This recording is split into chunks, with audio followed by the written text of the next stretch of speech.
You may not like him, you may disagree with him, but on this one, I can't help but ask you to agree with him because these are matters of importance. When Julius Malema said, Cyril Ramaphosa has failed to defend the Constitution in the White House, he meant it. He meant every 2 cents of the word. And hear me out. Hear me out. This man called Ramaphosa, he's the man that always tells us about processes, following processes, trusting processes, and all these things, right? Hear me out, hear me out. He's the man that says we should trust this institution. They are there for a reason, right? So those institutions have ruled that the song or the chant, Kill the Boer, is not a literal meaning, but it's a struggle. It's a song that was sang during struggle.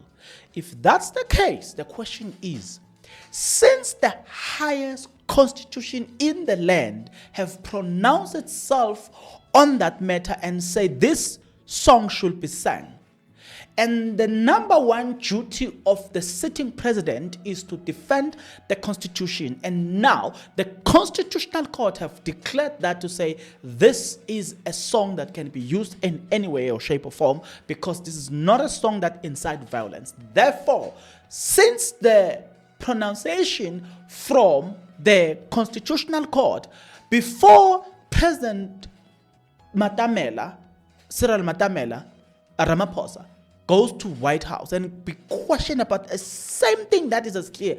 Why did he fail to simply say that song, there's nothing wrong with that song. According to our constitution, this is a song that is allowed. We can sing it. It doesn't matter how you feel about it. I hear you can come up with a whole lot of theses about it. It does not matter how you feel about it. The Constitutional Court have pronounced itself on that matter. Period.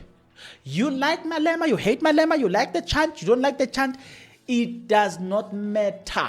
What matters is the Constitution, Constitutional Court, the highest constitution in the land, the highest court in the land, have ruled on that matter. Period. Since that's the case, whether you like that song or not, you need to defend it. Why? Because the Constitutional Court said so. Isn't it? So if the Constitutional Court pronounced on the matter and the sitting president doesn't defend that, the question is how many more judgment from our courts that he doesn't defend them? I'm coming. I want you to listen to Julius Malema when he speaks about it to say the man has failed to protect the Constitution because here, it's not me, it's the Constitutional Court that have ruled over the matter. So you have no choice but to defend this one. Okay, you think I'm joking? Listen to Malema here. Mr. Malema, you spoke a lot about your safety, especially given the utterances that were made by Mr. Trump. We see also an increased number of security. Are you really fearful for your life? And secondly, just to speak about how do those utterances by Mr. Trump, how do they affect the AFF, especially going into the local government elections? Well, I'm not fearful. As a revolutionary, part of being killed is one of those honors you must wear with pride. But I'm not going to be reckless. When he says to Ramaphosa, why is this man not in jail? Why are you not arresting this man? He simply means, why are you not killing this man? Because this man wants to kill white people. That's what he believes. And imperialism, especially the USA, it makes such remarks meaning something different. If you remember how they killed Gaddafi, they said no-fly zone and any other necessary means in Libya. And that meant Gaddafi is going to be killed. And that's how they took care of that situation in Libya. So we know imperialism killed. The president of South Africa was unable to defend the constitution of South Africa to say, this thing that you are accusing him of and saying to us we must arrest him. Firstly, we are a constitutional democracy and we are governed by the rule of law. The judiciary has expressed itself on this matter, including the highest court in the land. If I arrest him for that, then I will be violating the constitution of South Africa, which I must respect. He failed to do that. So when a president fails to do that, you have a responsibility to defend yourself. And that's exactly what we're doing. The EFF is more powerful now. Everybody else, all of you, including Sam Kelo, you said EFF is dead, EFF is irrelevant, and all of that, only to find it in the Oval Offices and to find it in the White House. And for a USA president to argue with the South African president who's in denial, who says this is just a small party, it's so insignificant. He says that's not a small party. This party can gather 100,000 people under one roof in a stadium where I can't even see a single empty seat. You can't say that is a small party. We are not a small party. That's why imperialism is very scared of us. Mr. Malema, how did you feel when you saw those videos of yourself being beamed at the Oval Office of President Ramaphosa, particularly noting the historical nature of Kill the Poor, Kill the Farmer song with the Constitutional Court judgment? Well, I was not shocked necessarily. I knew that issue is going to arise, but that they will play videos, I was not sure. I didn't know all of that, but I knew that matter was going to arise. And I was very interested to hear how the president is going to defend the struggle song that the ANC has defended throughout the history of that song. He couldn't defend the song as a heritage. He couldn't defend the song as a struggle song. He couldn't explain the song that it doesn't in any means necessarily refer to literal killing of white people. It was used in reference to a white supremacist system of oppression in South Africa. He couldn't do that because he himself never believed in the struggle, and that was justified when he couldn't defend the struggle right at the White House. So we know for a fact that he threw the Constitutional Court under the bus. He threw the Constitution under the bus. He was not loyal to his oath of office to defend the Constitution of South Africa, where he should have pronounced that the highest court has ruled on the matter. I can't arrest him. Even if I wanted to, I have no powers. There is a rule of law in South Africa that needs to be followed. But they all understood the language, that the language is not arrest, it's killing. Yep. Why are you not killing him? Because he's going to kill white people. That's what he wanted to project, but he was not courageous enough. You have the whole former deputy president of the Youth League who sang this song, sitting there, not saying anything. The whole Minister of Public Relations, Kumbuzo Chabeni, I was with her in the Youth League. She was the youngest in Peter Mukaba's NEC of the ANC Youth League. She knows the history of this song. She's sitting there very scared. All of them shaking. The president himself shaking. Only 4 white Afrikaner males were confident. It was Rupert, the 2 golfers, and Steenhuisen. Why do you give Steenhuisen to speak in such a meeting and not give a minister of international relations? That department has been juniorized and is being undermined as a result. And that's what I asked him in Parliament, that have you juniorized this ministry? Are you playing with this important ministry? And we saw agriculture, a minister being promoted against the Minister of International Relations. Reason being the color of his skin more than anything else. Have you engaged with any of... Now, a lot of people will say whatever they want to say. I'm going to be watching different videos, people reacting to this. Well, like I said, it doesn't matter how you feel about it. It is a song that does not incite violence according to the Constitutional Court. No matter what you feel about it, whatever, man, the court have ruled on the matter. Now, here's the thing.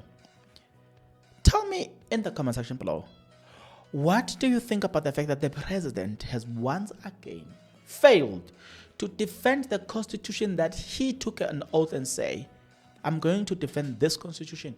What do you think about that? And how many more aspects of the Constitution that he has never defended? 3, why is he still the president of the country if he cannot defend the Constitution of this country? When we say the man failed, people said, I heard people saying, defending him, telling us a lot of nonsense about it. The man failed. He failed to simply say to Trump, listen, Trump, we've got our Constitution there. There are different courts. This thing that you are talking about, it went through different stages. All of those courts or judges, all of them have always been saying there's nothing wrong with the song until this constitutional court, which is the highest court in the country. Therefore, since our legitimate and courts that are ordained, if ever, why do I use the word ordained? Because that word is often used in a spiritual setup. But be it as it may, why did the president fail to defend that constitution? It's a question that I have for you for today. I want you to tell me, what do you think about that? I thought when I saw that video, I thought to myself, Julius Malema is onto something. Well, the very time Julius Malema, by the way, on the 25th of May, 2025, which is today, just few days after the White House have had a problem with him chanting "Kill the Boer," today he decided that is going to make it his signature. Or whenever he's visiting, wherever he's visiting, he made sure that he's going to sing that. So today, the day of today, there was no difference in that. He continued to sing that song. And you think I'm joking? He sang it and said, "Yes. Where were you when I'm getting? Where were you when I'm getting? So for sketchy, emoye. So for sketchy, etati. Kichi, kichima. Kichi, kichima. Zipram Konto Alliance. Zipram Konto Alliance. Bongelavant, Hibagiti. Bongelavant, Hibagiti. Siltatile, Hilagiti. Siltatile, Hilagiti. Shoot to kill, Kilama.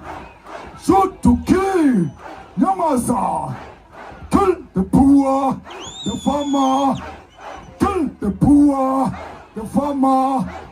I repeat. Kill the poor, the farmer.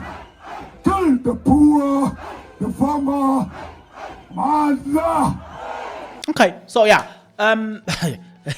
now he's no longer singing it for. He's no longer singing the song just for the singing the song, but he's singing the song just to make you who hate the song, the Americans who hate the song, and the Afrikaner who hate the song. He's singing to make it sure that it's sync. That, you know what, we're not going to do anything about it. We can be angry. We can, you know what I'm saying? It's like he's saying, yeah, emotionally how you will come down, right? When you're done, you have to calm down because you don't have a choice but to calm down because, wow, I'm still going to sing the song, right? Hello, I know, okay, a lot of people are frustrated about the song. There's one thing that I've heard. People are saying that whenever Julius Malema sings the song, there's always been an increase in farm matters and blah, blah, blah, blah.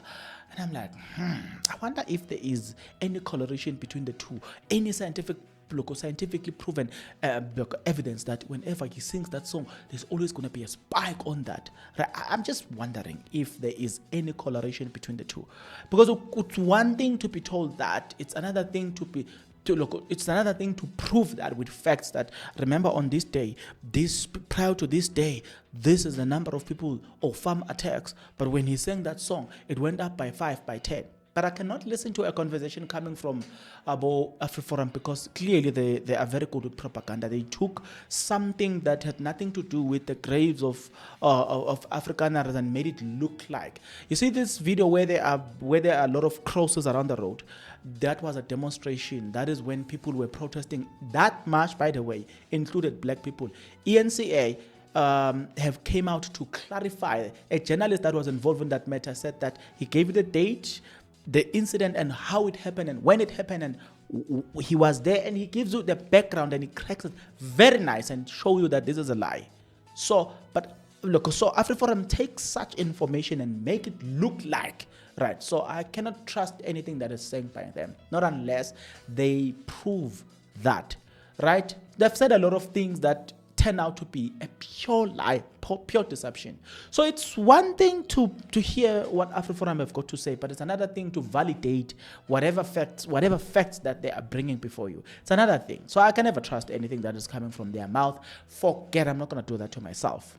So when you, or if you care enough to prove, or if you believe on this thing of farm murders from okay, if you believe in it, fine, but please give me a substantial evidence, substantiate your proposition, right? Show me that, okay, on this is what is happening, this is scientific evidence, then I'm gonna listen to you. Other than that, you are just now emotionally high like them. There's no difference between you and them. Yeah, that's it. Let's end the video here. I'll see you guys on the next episode, but until that next episode, good people, please take care.